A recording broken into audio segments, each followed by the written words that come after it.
కాగా మీరు బలహీనులు కాక ధైర్యము వహించుడి, మీ కార్యము సఫలమగును. 2వ దినవృత్తాంతములు 15వ అధ్యాయము 7వ వచనము. ధైర్యము ప్రభువైన యేసుక్రీస్తు వారి వలన కలుగును. నీ భక్తి, నీ విశ్వాసము, నీ యథార్థత నీకు ధైర్యము పుట్టించును. ధైర్యవంతులు దేవునికి అత్యంత ప్రియులు. రోషము గలవారు త్యాగశీలులు.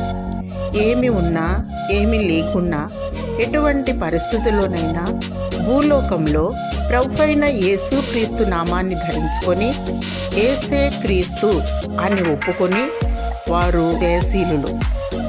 నులివెచ్చని స్థితిలో ఉన్నవారు భక్తి గలవారుగా నటించి దాని శక్తిని ఆశ్రయించని వారు.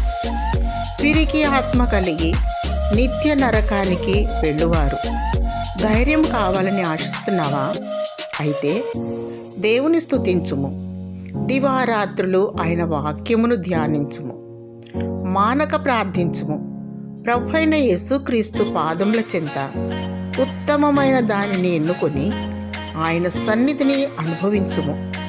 కనురెప్పపాటున ఎత్తబడదవు, నీ కార్యము సఫలమగును.